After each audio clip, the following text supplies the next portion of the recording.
Hi guys, we're back again to answer your questions. So we have 3 of our top comments from this past week. I want to talk first to Joseph Bozet. So last week we were talking about Paul Walker and Fast and Furious. And Joseph says that he read that Paul Walker's shocking death, before this, 85% of the film was actually done. And so he thinks it's going to be an interesting final product. But he read that it was mostly covered, so it's just that remaining 15% they're trying to recover through the use of his family. Cool. And you said that you had seen a picture of the brothers and how much they really do look like them. And last week, actually, Vin Diesel tweeted a picture of him talking to the brothers on set. And I must say, they look exactly like Paul. So I think the film is going to be really cool, and I think they'll be able to integrate the brothers as Paul's character really well. Yeah, and especially if, as Boza points out, it's only a remaining 15%, I think that's going to be a pretty easy thing to pull off. Plus, it also depends what the 15% is. Is it all action or is it all talk? You know what I mean? It's mostly action. So there you go. You can get away with action a little bit easier. Mm-hmm.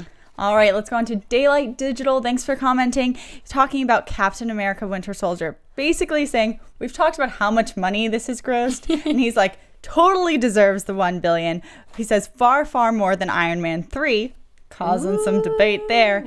He also has a guess that on your left is a subtle nod that Falcon is Captain's right-hand man, which I think is a good thing that we didn't mention out. We mentioned that they recurred saying this line. They brought it up over and over, but also just the symbolism, what that means, I think was a really good insight that he had into this film.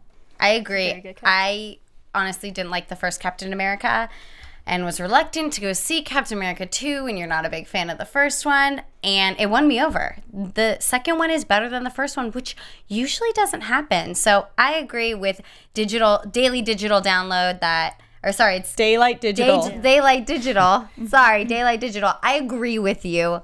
I think that it totally deserves the money. And then also shout out to Paul McCoy.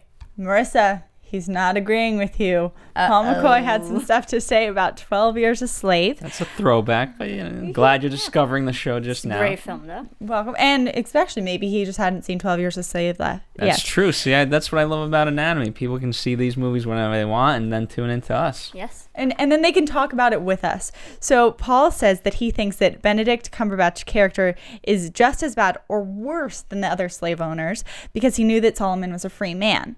He also, Marissa, this is where he differs from you. He says that regarding playing the violin, he thinks that Solomon actually despises it, and it's not a term of comfort. So a different perspective, being that music was so instrumental into this film.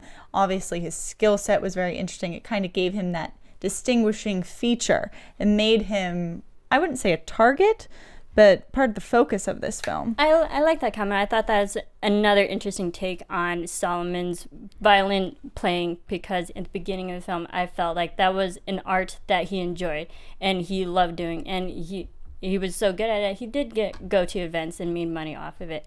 And then I think throughout the film, we see the slow progression of how it was his comfort was used against him, that he was forced to play for his slave masters.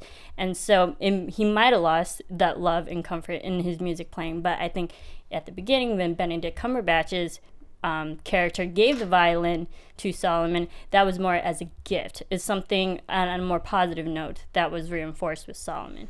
But throughout the movie, we saw Solomon's loss of love for the violin. Yeah, I think that's what's really interesting, because to me, it can represent that transformation. So in that way, you both can be right, because something that one point in your life can seem so great can be the reminder of where you are in the negative circumstances. But I just want to thank Paul, because you're definitely going into the films with us and dissecting them and really thinking about them.